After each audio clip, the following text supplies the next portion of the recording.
Flamengo 3, Chelsea 1. This is why I was worried in the last video. I wasn't happy with the performance against LAFC, but because it was a team from the United States, we got away with it. But these South American teams don't play around, and this was the type of fixture that I was worried about. We looked even worse. Actually, I wouldn't say worse, we just played how we played a few days ago, and we were dismantled. Dealt with in every way possible. We couldn't match them. We couldn't keep the ball. They were better than us defensively. They were more focused, quicker than us. We just looked off the pace. Off the pace. That first half, we could not get a sniff of the ball. We couldn't. Defensively, individually, beaten. Collectively, non-existent. Ball watching didn't help. We were just lucky to get a goal. Lucky. I think it was in the first 20 minutes, I think. Very lucky to get a goal. They make a mistake. Pedro Neto carries the ball all the way. Slots it home, 1-0. At that point, I just thought we might as well just sit back. Just sit back. Especially when we ended the first half a goal up. I just thought, you know what? We're lucky because we should have been 2-1 down. If anything, we shouldn't have even have scored. We should have been 2-0 down in that first half. But the fact that we were winning going into half time, we should have just sat back. Should have just sat back. At that point, just stop playing football. We can't play football. We don't have the players. Just sit back. We spent £1 billion, but we don't have the players to play football. So just sit back. Sit back. But no, we come out trying to do, I don't know what we were doing. Don't know what we were doing because off the pace and these players, man, these players, especially when it came to creating chances, we didn't create anything. Barely. We had 1 or 2 chances for the lap. And he was probably the only player that was bright in the attack. The only one. But we didn't play to his strengths. We didn't do anything. We didn't help him. He was alone. He was alone. And when we're looking for creativity, we're calling upon the mighty Enzo Fernandez, the so-called world-class player, the so-called next Fabregas, the guy who's meant to be desired by a lot of top clubs, Enzo Fernandez. The guy that dictates the play, the guy that creates chances. Where was that? Where was it? I don't know. We play like this a lot, by the way. This isn't an isolated incident. He plays like this a lot, and as a team, we play like this very often. So it's not new. It's happened a lot this season. Because again, the season is technically not over because the new season technically starts in July, so we've not really ended the 24-25 season yet, technically. But this season, we've played like this very often. And Enzo, he plays like this all the time. All the time. All the time. There's no conviction in dictating the play. And creatively, nothing. Just plays laterally, sideways, sideways, sideways, backwards, sideways, sideways. Not often do we see like a lot of key passes from Enzo that lead to like easy goal scoring opportunities. Not a lot, I'll be honest. Not enough. Not enough. There's not enough from him. Not to say he's a bad player. I do think he's a good player, but he's not a top player. And he doesn't look like he's going to be one either. I'll be honest. He just doesn't. Caicedo looks like he will. Because Caicedo's great, but he's on his own. Lavio's great, but like what we require from him isn't what we require from Enzo. We require Enzo to control the midfield, but he doesn't do that. Lavio is more of a ball carrier. Caicedo's the guy that sweeps up and reads danger. Enzo's supposed to be the creative outlet. He's supposed to be the guy that controls the tempo of the game, but he doesn't do that. Palmer dealt with like a child today. Delap, like I said, pretty much on his own. And Neto, honestly, Clear Lake, just end your inquiries. End your inquiries for Garnacho, because we already have one in final form. And he's Portuguese, but he plays like an Englishman. Honestly, just end your inquiries now. And the defending. I mean, the first goal was funny because I think we tried to catch them offside. And it's funny because Barcelona can't defend, but they do it better than us. Like they do the offside trap a lot better than we do. And they're Barcelona. They can't defend for anything. But somehow, and it's funny because we conceded more league goals than they did this season, which is just even funnier. So Caicedo keeps the guy on side, fine. He plays the cross in. Nobody's marking the player. Everyone's just ball watching. And then at the back post, the player taps it in 1-1. And at this point, even then, I'm like, just sit back, just take the point, because we can't play football. We can't play football. But no, we continue, we persist. We concede again. Not even long after either. It wasn't long until we conceded the second goal. It's just funny. I'm sorry, it was funny. So a corner goes in, and the player heads the ball, and it looks like it's going towards the ball, but it looks like it's going towards the goal.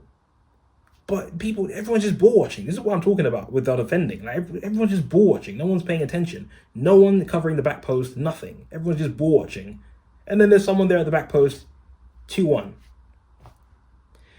And we take off. I think we took off the lap. And we bring on Jackson. And what does he do 3 minutes later? He gets sent off.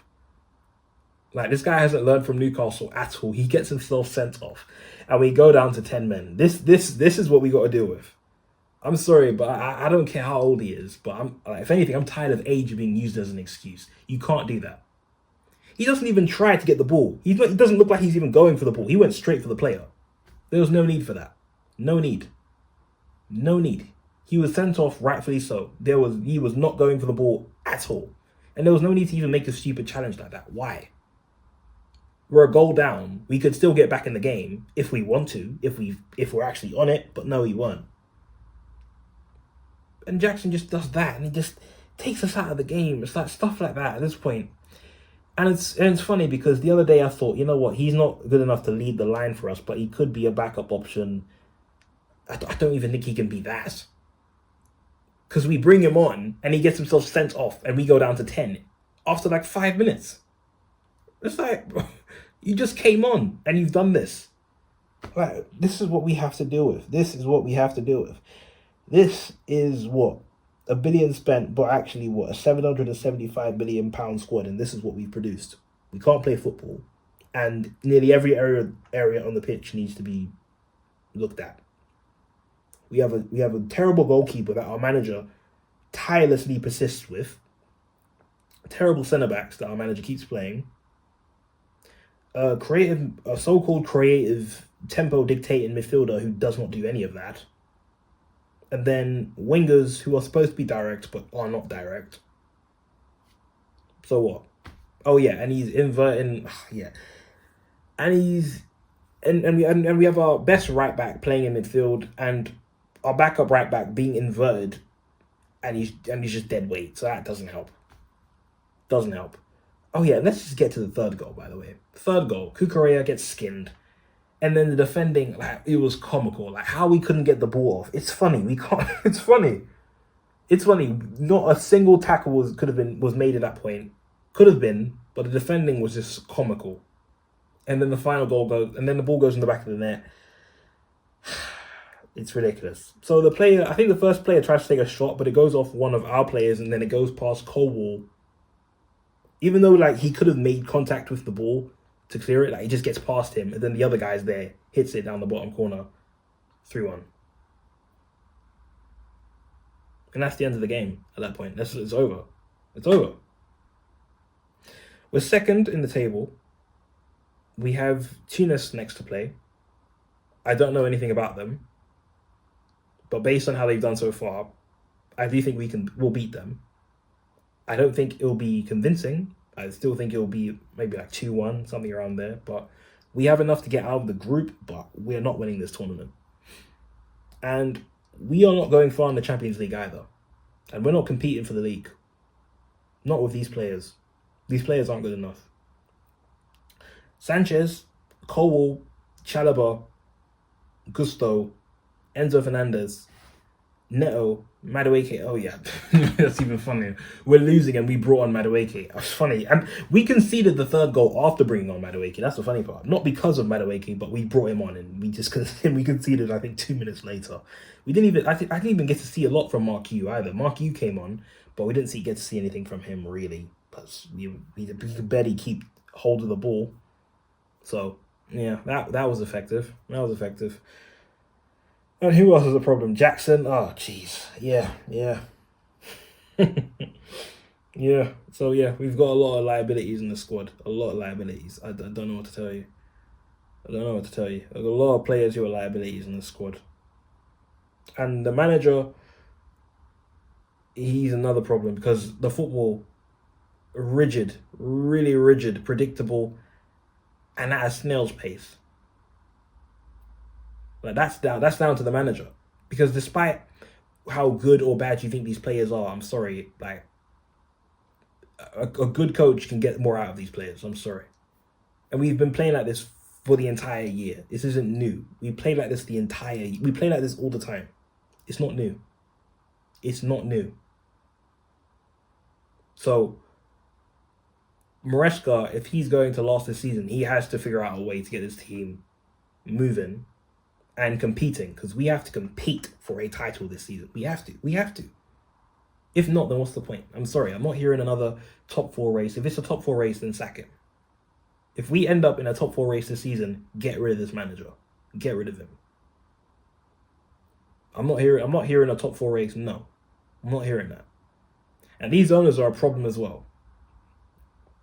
Because for them, and it's been like that since they've arrived. This is why I've been very critical of them since they've arrived. It's more financial for them than it is football. It's one thing to look at the pros and cons of signing a player in case they don't work out. That's one thing, and it's fine to do that. But they care a lot more about that than whether the player will actually make an impact. So if it's a player we actually need, if they don't see any resale value there, they'll ignore the player and persist with the player who isn't good enough just because of the resale value. It's just frustrating. It's like, what was the resale value when you bought Sanchez? What was the resale value when you bought Disassi? What was the resale value there?